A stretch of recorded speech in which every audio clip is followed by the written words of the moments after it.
Good morning दोस्तों। मैं हरकिरत सिंह, सभी को नमस्कार। चलिए बढ़ते हैं आज की क्लास के अंदर। आज है हमारे पास में प्रतिशत की चौथी क्लास और इसके अंदर हमारे पास में जो टाइप रह चुके हैं पीछे उनको कंप्लीट करेंगे और ये परसेंटेज की हमारी लास्ट क्लास होगी।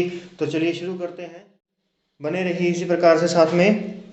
किसी विद्यालय में 1200 लड़के तथा 1300 लड़कियां थी। लड़कों का 70% तथा लड़कियों का 40% उत्तीर्ण हो गया। तो बताओ विद्यालय के कुल कितने विद्यार्थी अनुत्तीर्ण रहे।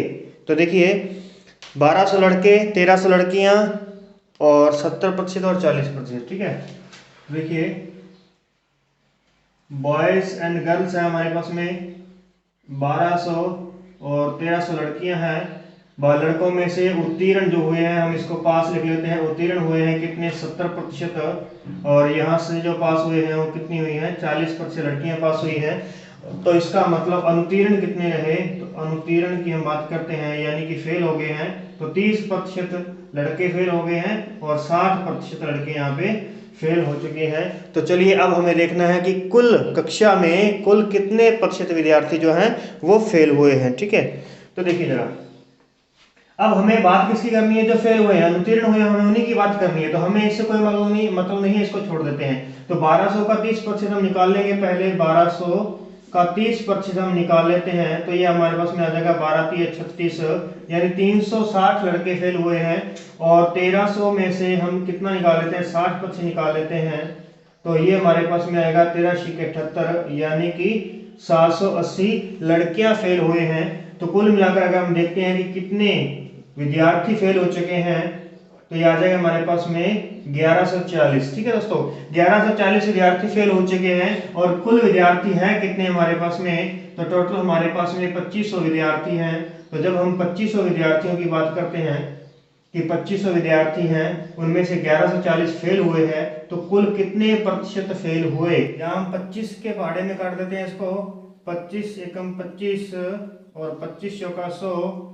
अब यहाँ मल्टीप्लाई कर लेंगे इसको, तो ये आ जाएगा हमारे पास में कितना, 0, 4 चौके 16 और 11 चौके 44 और 1 45। ठीक है दोस्तों, 45 बटा में 100, तो ये हमारे पास में कितना आ जाएगा, 45.60%। तो ये क्या है, अनुत्तीर्ण का है। कुल विद्यार्थी जो अनुत्तीर्ण हुए हैं वो कितने हैं, 45.60% हैं। क्लियर दोस्तों, इस प्रकार से क्वेश्चन को करना है। और यदि आपको मेरी थोड़ी स्पीड ज़्यादा लगे तो ध्यान रखिएगा, मतलब इसको आप थोड़ा रोक करके आराम से समझने की कोशिश करेगा। ठीक है भाई, अब देखते हैं आगे। नेक्स्ट क्वेश्चन आता है हमारे पास में, एक परीक्षा में 1100 लड़कों तथा 900 लड़कियों ने भाग लिया। उनमें 50% लड़के और 40% लड़कियां परीक्षा में उत्तीर्ण हो गई। तो अनुत्तीर्ण परीक्षार्थियों का प्रतिशत कितना है। ये सेम जैसा अभी क्वेश्चन करवाया है उसके जैसा ही है। तो चलिए नेक्स्ट क्वेश्चन में आगे बढ़ते हैं। किसी विद्यार्थी ने विज्ञान के विषयों में 300 में से 32% अंक प्राप्त किए। वह भाषा के 200 अंक वाले प्रश्न पत्रों में कितने अंक अर्जित करे ताकि उसके कुल मिलाकर 40% हो जाए। देखिए क्या कहता है कि विज्ञान के विषय का एक पेपर था उसका, तो वो तो 300 नंबरों का था। उसमें से उसने 32% अंक प्राप्त कर लिए। अब कह रहा है कि भाषा वाला जो पेपर है वो है 200 नंबरों का, उसमें कितने प्रतिशत अंक प्राप्त करे ताकि कुल मिलाकर उसके, कुल जो है 500 नंबर का एग्जाम है, तो कुल मिलाकर उसके 40% अंक उसको प्राप्त हो जाए। तो देखिए कैसे करना है। हम यहां बात करते हैं कि उसको कुल मिलाकर 500 में से 40% अंक लाने हैं। तो 500 का 40% हम यहां पे निकाल लेते हैं। तो देखिए दोस्तों, ये आ गया हमारे पास में, 5 से मल्टीप्लाई करना है तो आधा करके 0 लगा दो। 23 दूना 40 होते हैं तो 220। इसका मतलब उसको टोटल 220 नंबर चाहिए। और मिल कितने गए हैं उसको, तो देखिए 300 वाला एग्जाम उसने दे दिया, इसमें से उसको 32% अंक प्राप्त हुए। तो 32 दिया 96, यानी उसको 96 नंबर अब मिल चुके हैं। लेकिन अभी उसको भाषा वाला एग्जाम देना है, तो उसमें वो कितने अंक लाए कि कुल मिलाकर उसके 300 220 30 नंबर हो जाए। तो देखिए हम यहाँ पे माइनस करते हैं तो ये आ जाएगा हमारे पास में 134। तो हम देखते हैं कि उसको अभी 134 नंबर चाहिए, किसमें से, 200 में से। तो 200 में से जो 134 चाहिए तो कितना प्रतिशत चाहिए, तो प्रतिशत गुणा में 100, 2 जीरो से 2 जीरो कट गई।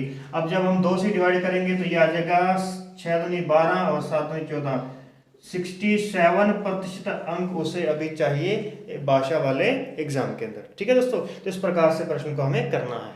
चलिए आगे बढ़ते हैं। इसके बाद में आता है हमारे पास में चुनाव वाले क्वेश्चन आते हैं। चुनाव संबंधी क्वेश्चन है। किसी चुनाव में 2 प्रत्याशी थे, जिनमें एक प्रत्याशी को 60% अंक मत प्राप्त हुए, तो हारने वाले को 2400 मत कम प्राप्त हुए। जो हारने वाला है, इसका मतलब 60% वाला कौन सा है, जीतने वाला है, क्योंकि 100% जो है मत, टोटल 100% मन है, मत है, उसमें से जीतने वाले को कितने मिल गए, 60% मत प्राप्त हुए। तो हारने वाले को कितने मिले, 40% मत प्राप्त हुए। ठीक है, अब जिसको 60% मत प्राप्त होते हैं वो तो दिख रहा है हमें कि 60 में 100 में से 60 है, इसका मतलब वो जीत रहा है। अब ये कितने मतों से जीत रहा है, या हारने वाला कितने मतों से हार रहा है, या जीतने और हारने के बीच में डिफरेंस कितने का है, तो ये सब हमारे पास कितना दे रखा है, इसने 2400 दे रखा है। ठीक है, तो 2400 दे रखा है। अब हमें पता चल गया कि हारने वाला 2400 मतों से हारा है, और प्रतिशत में अगर हम बात करें कितने प्रतिशत कम मिले उसको मत, तो देखिए यहाँ पे 20% मत उसको कम मिले हैं, और इधर से मतों की संख्या में कितने मत कम मिले, 2400 मत उसको कम आते हैं। तो 20% की वैल्यू कितनी है, 2400 है। तो यहीं से हम देख सकते हैं कि 40% की मत वैल्यू कितनी होगी, तो 20 की 2400, 40 की कितनी 4800, और 60 की कितनी 7200। इधर से पहाड़ा पड़े, उधर से पहाड़ा पड़े। ठीक है, नहीं तो हम देख लेते हैं 20% की वैल्यू 2400, 1% की वैल्यू कितनी आ जाएगी हमारे पास में 2400 बटा में 20, और हमें किसका ज्ञात करना है, जीतने वाले को कितने मत प्राप्त हो रहे हैं, तो 60% मिल रहे हैं, तो हम 60 से मल्टीप्लाई कर देते हैं। 20 तिया 60 और 24 तिया कितना आ गया 7200, तो इसको कितने मत मिल रहे हैं, 7200 मत इसे प्राप्त हो रहे हैं। क्लियर दोस्तों, इस प्रकार से ध्यान रखिएगा। आगे जैसे क्वेश्चन आ रहा है, एक चुनाव में 2 प्रत्याशी चुनाव लड़ते हैं, एक उम्मीदवार कुल मतों का 40% मत प्राप्त करता है। अब एक को 40% मिल रहे हैं, तो इसका मतलब दूसरे को कितने मिल रहे हैं, 60 मिल रहे हैं, परंतु वह दूसरे उम्मीदवार से 300 मत से हार जाता है। तो 40 वाला तो जायज है कि वो हारेगा ही हारेगा। कितने से हारा, 300 मतों से हारा, तो कुल मतों की संख्या ज्ञात कीजिए। तो यहाँ आपने कुल मतों की संख्या ज्ञात करनी है। क्वेश्चन आप पे है, करके दिखाएंगे। चलिए आगे बढ़ते हैं। अब आते हैं हमारे पास में कुछ इस प्रकार के क्वेश्चन कि गेहूं के मूल्य में 20% की कमी होने से ललिता 320 रुपये में 5 किलोग्राम गेहूं अधिक खरीद पाती है। ठीक है, तो अधिक खरीद सकती है, तो गेहूं का आरंभिक मूल्य ज्ञात कीजिए, या गेहूं का वर्तमान मूल्य घटा हुआ मूल्य ज्ञात कीजिए। ठीक है, इस प्रकार से हमें क्वेश्चन कहा जा सकता है। तो देखते हैं, इसके लिए हमारे पास एक फॉर्मूला है, और प्रारंभिक मूल्य यदि हमें ज्ञात करना हो तो हम इसे ज्ञात कर सकते हैं कि जो भी कमी या वृद्धि हो रही है, अगर मूल्य में वृद्धि हो रही है तो भी क्या है, कुछ मात्रा वो कम खरीद पाएगी, और कमी हो रही है तो अपने को ज्यादा मिल जाएगा उतने ही पैसे के अंदर, है ना।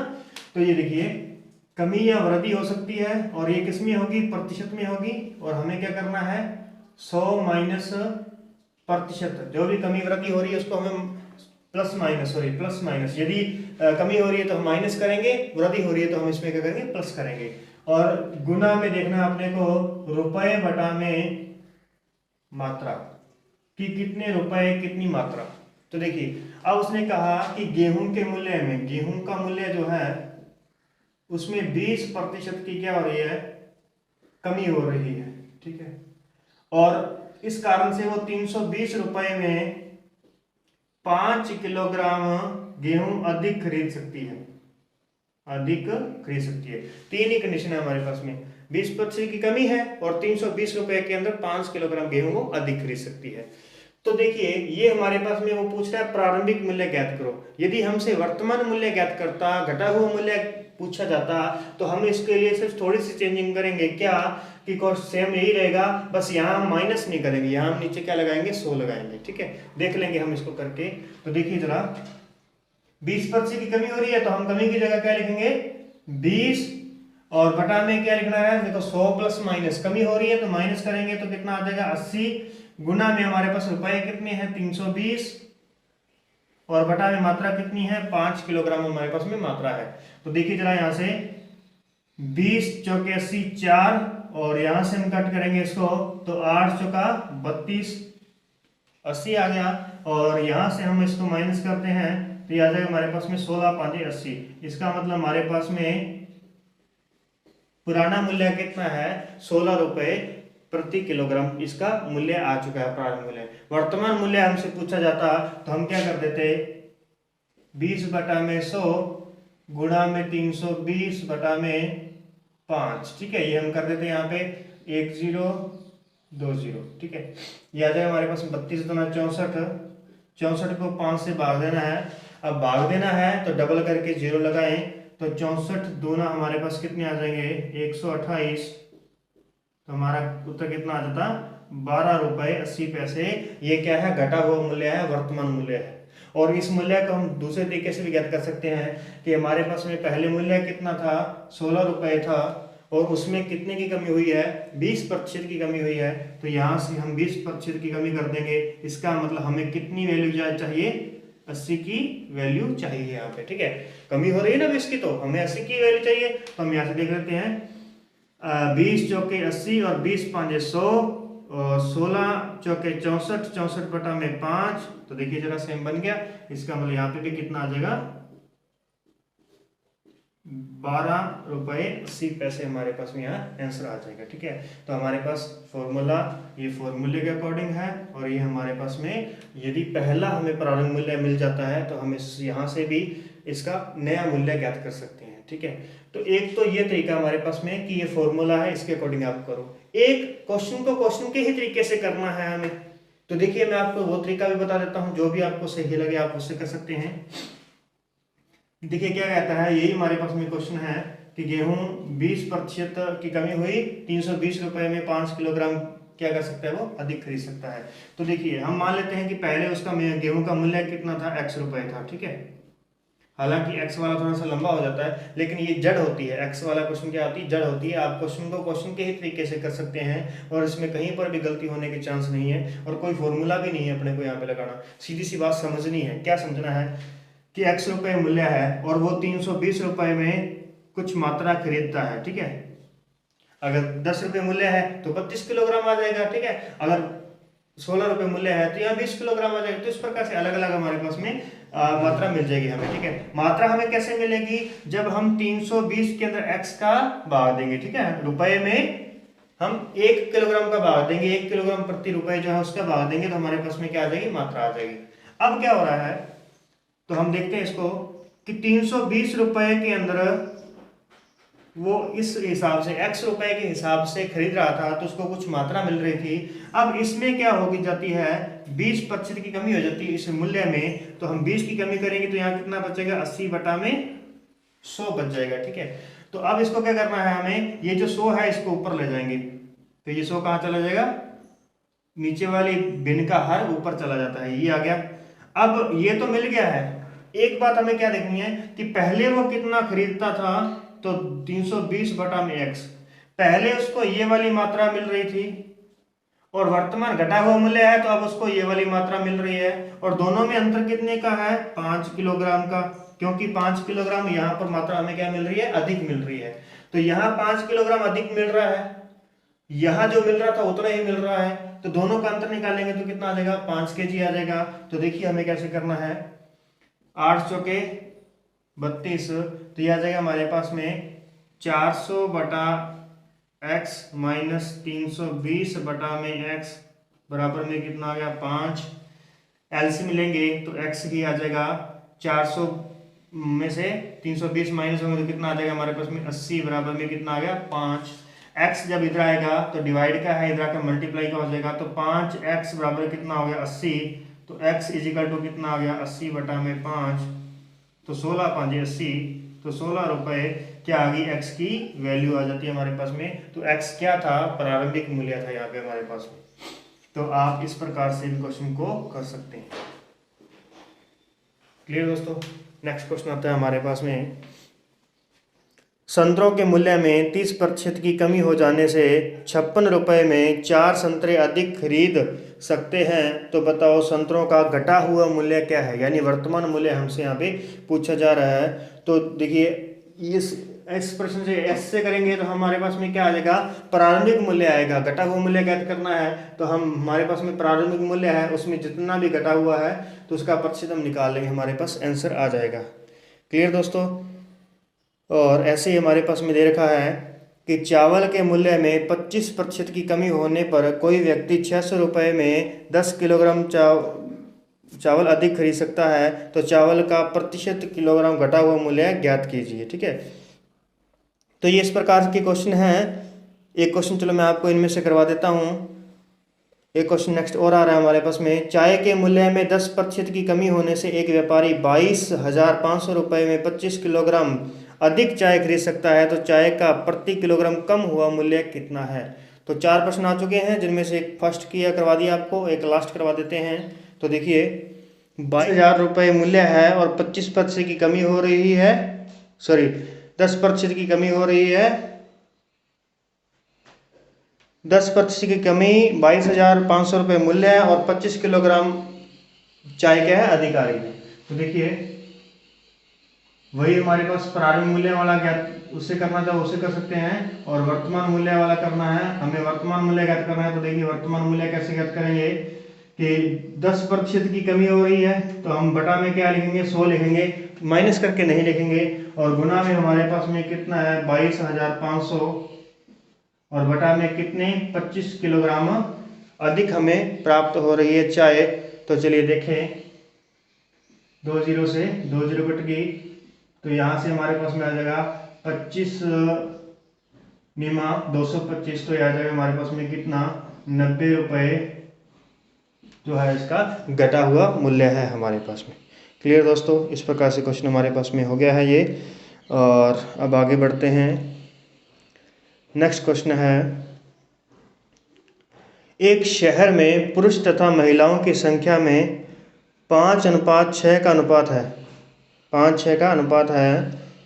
यदि पुरुषों में 40% तथा महिलाओं में 25% अवयस्क है, ठीक है, ये तो अवयस्क है। यदि व्यस्क पुरुषों की संख्या 13,500 है, तो बताओ शहर की कुल जनसंख्या क्या होगी। तो देखिए मेल और फीमेल के अंदर जो अनुपात है वो 5:6 का है, और इनमें से अवयस्क जो है और व्यस्क, हमें व्यस्क दिया गया, तो देखिए जरा अवयस्क जो है उसकी हमारे पास में प्रतिशत है 40 और 25, 40% और 25% है। तो हम देख लेते हैं कि अगर पुरुषों में से 40% व्यस्क है, सॉरी अवयस्क है, तो व्यस्क कितने होंगे 60%। और इसी प्रकार से यहाँ महिलाओं में हम देख लेंगे 25% अवयस्क है तो 75% क्या है, व्यस्क है। अब हमें कहा गया है कि यदि व्यस्क पुरुषों की संख्या 13,500 है, व्यस्क पुरुषों की संख्या कितनी हमारे पास में 13,500, तो कुल जनसंख्या ज्ञात करनी है अपने को। तो चलिए देखिए जरा, यहाँ पर व्यस्क की संख्या कितनी हो जाएगी, तो यह है 60% की वैल्यू कितनी 13,500, तो 1% की वैल्यू कितनी आ जाएगी 13,500 बटा में 60, और गुना में हमें देखना है 100%। ठीक है, हमें 100% देखना है, ये 100% है अपने आप में, इसका 40% अव्यस्क है और 60% व्यस्क है। और व्यस्क हमने यहाँ पे देख लिया, 1% की वैल्यू कितनी आ गई 100, तो यहाँ हमारे पास में कुल संख्या आ जाएगी कितनी संख्या है पुरुषों की। तो देखिए जरा 20 या 60, 20 5 100, 3 से डिवाइड करें तो 4 3 12 और 5 3 15, कितना आ गया 4500। तो 4500 को 5 से डिवाइड कर देते हैं, 4500 को 5 से डिवाइड करने की मतलब मल्टीप्लाई करने की अभी हमें जरूरत नहीं है, क्योंकि 4500 गुणा 5 करेंगे और यही किसकी वैल्यू बनेगी 5 अनुपातों की वैल्यू बनेगी। 5 अनुपातों की वैल्यू कितनी बन जाएगी 4500 गुणा 5, तो 1 अनुपात की वैल्यू कितनी आ जाएगी देख लेते हैं। चलो इसको मल्टीप्लाई कर देते हैं, यहाँ पे 00 5 5 25 और 5 का 20 और 2 कितना हो गया 22। ठीक है, ये हमारे पास में आ जाएगा 22,500। अब 22,500 जो है वो कितने हैं, वो क्या है, पुरुष है। 22,500 क्या है, पुरुष है।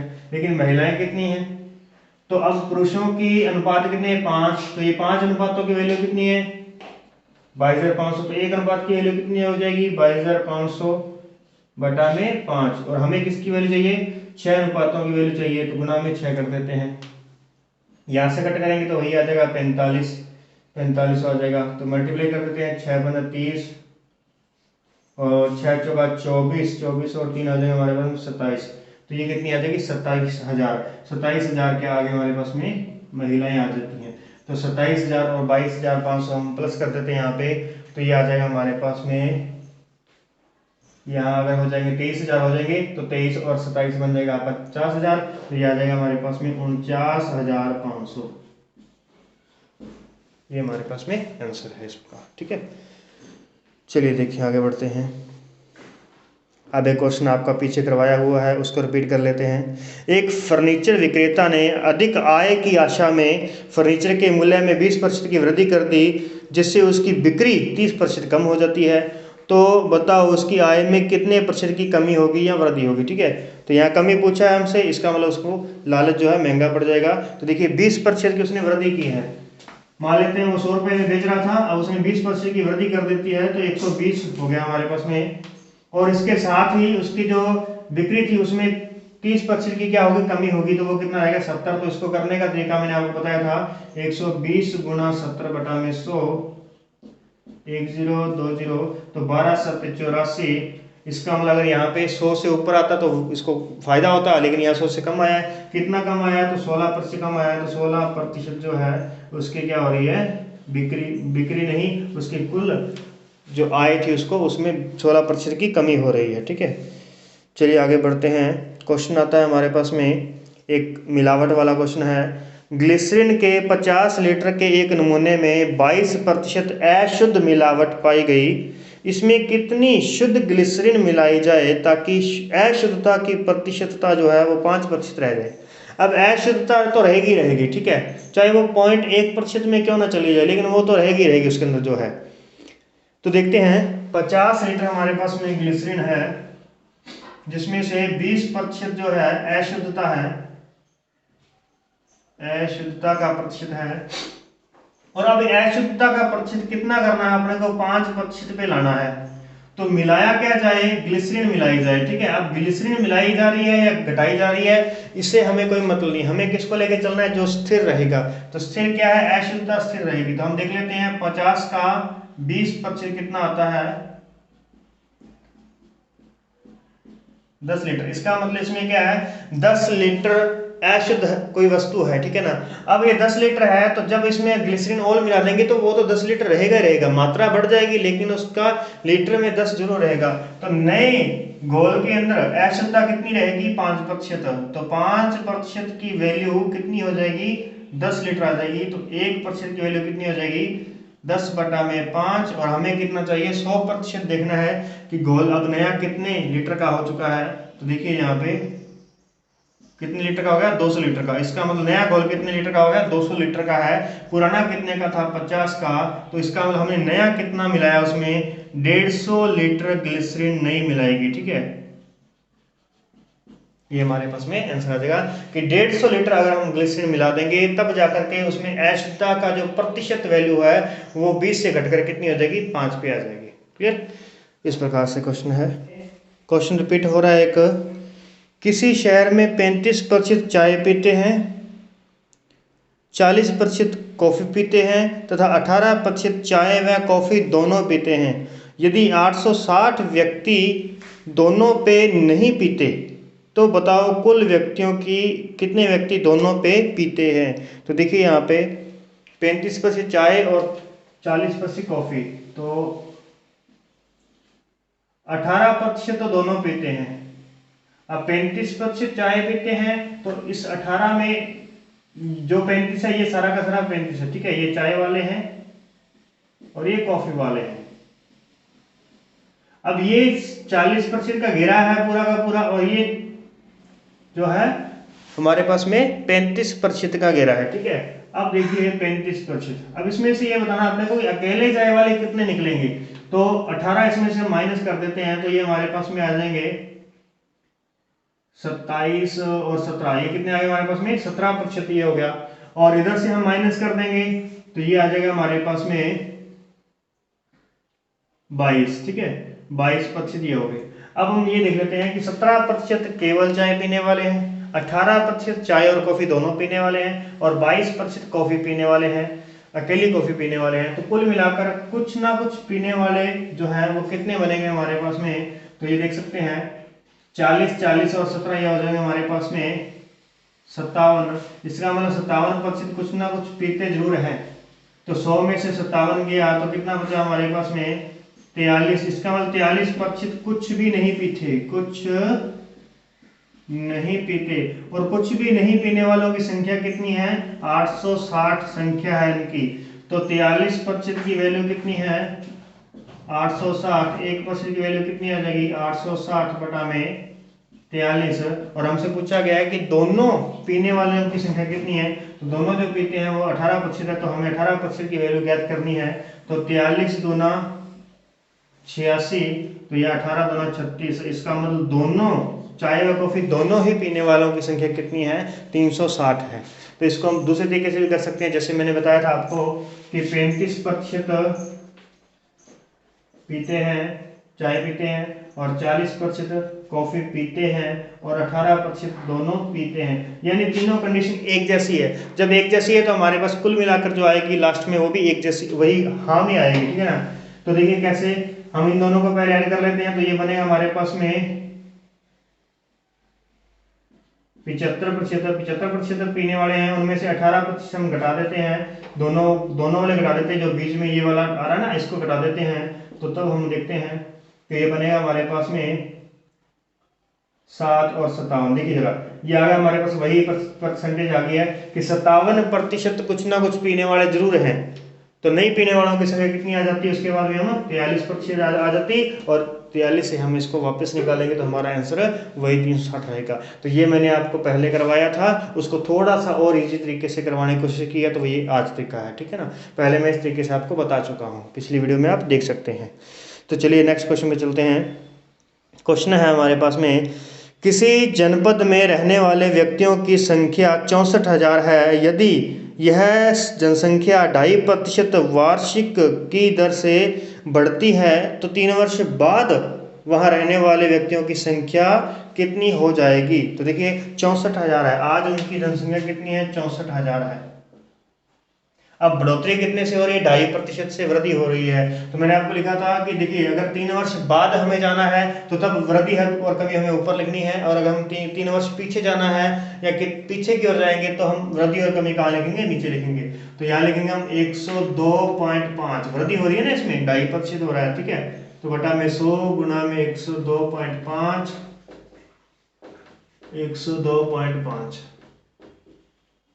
ठीक है। ये आ गया, पॉइंट हटाते चलते हैं, जीरो लगाते चलते हैं यहाँ पे, ये हो गया हमारे पास में, ठीक है। अब देखिए 25 चौका 100 और 25 से कम 25, 25 चौका 100, तो ये आ जाएगा 41 बटा में 40, 41 बटा में 40।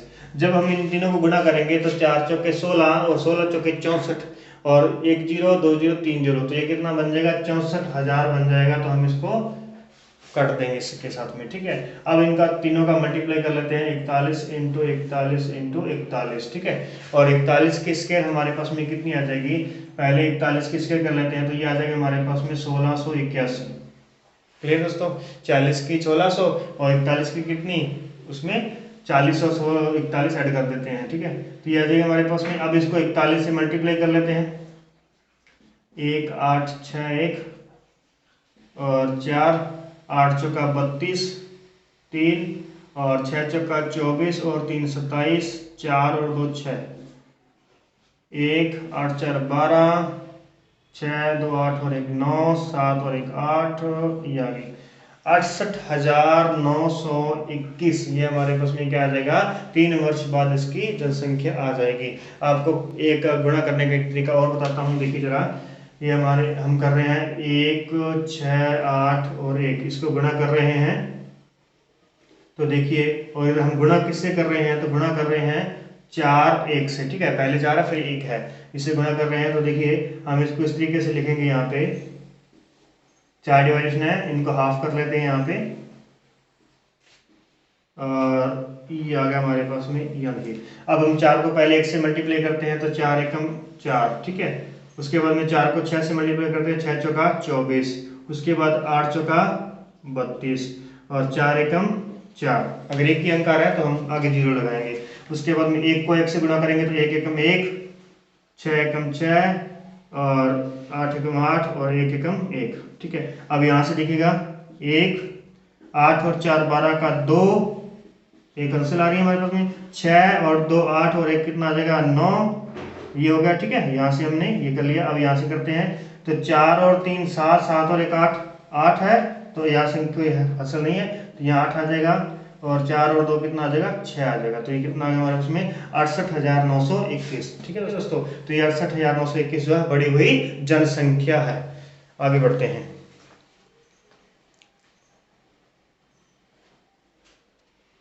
अब देखिए, किसी नगर की जनसंख्या 3 लाख है, इसमें 1,80,000 पुरुष हैं, 50% जनसंख्या साक्षर है। यदि 70% पुरुष साक्षर हों तो साक्षर महिलाओं की संख्या ज्ञात कीजिए। देखिए जरा, 3 लाख की जनसंख्या यहाँ हमारे पास में, 3 लाख की जनसंख्या है, उसमें से 1,80,000 क्या दिया हमें, 1,80,000 पुरुष दिए हैं, 50% जनसंख्या साक्षर है। इसमें से 50% जनसंख्या क्या है, साक्षर है, और 70% पुरुष भी साक्षर हैं। तो ये पुरुषों की संख्या है, तो इसमें से 70% पुरुष भी क्या है, साक्षर हैं। और हमसे पूछा गया है महिला साक्षर की संख्या कितनी है, ठीक है। तो देखिए, पहले हम यहाँ से देख लेते हैं कुल साक्षर है कितने सदस्य है, ठीक है ना। टोटल जनसंख्या है, उसमें से 50% यानी कि कितना, 1.5 लाख। अब 1.5 लाख सदस्य जो है ये साक्षर है, 1.5 लाख जनसंख्या साक्षर है। और हमारे पास पुरुष कितने, 1,80,000 है, उसका 70% हम निकाल लेते हैं साक्षर कितने हैं। तो यहाँ देखिएगा जरा, 2 जीरो से हम इसको करके दिखा देते हैं, चलो आपको। 1,80,000 गुणा में 70/100, 2 जीरो 2 बढ़ जाएगी, यानी हमें मल्टीप्लाई करना है। तो 7 8 56, और 7 एकम 7 5 12, तो यानी कितना आ गया हमारे पास में 1,26,000। 1,26,000 पुरुष साक्षर हैं, और कुल जनसंख्या कितनी साक्षर है, 1,50,000 साक्षर टोटल है। उसमें से 1,26,000 तो पुरुष ही आ गए, इसका मतलब महिलाएं कितनी बची। तो हम ये महिलाएं यहाँ पे देख लेते हैं। तो महिलाएं यहाँ पे हमारे पास में आ जाएंगी, डिवाइड माइनस करेंगे तो 24,000, ठीक है। 24,000 महिला जो है साक्षर है, ठीक है, महिला साक्षर है। अंतिम क्वेश्चन हमारे पास पहुंच चुके हैं, 118 नंबर क्वेश्चन पे है हम। प्रतिशत के अंदर एक पात्र का 4/5 भाग भरा हुआ है, उसका 25% द्रव वाष्प से उड़ जाता है, तो अब पात्र का कितना भाग भरा हुआ है। तो देखिए जरा, एक पात्र का 4/5%, एक पात्र है हमारे पास में, उसका 4/5% भाग भरा हुआ है, यानी उसके 5 से हैं टोटल,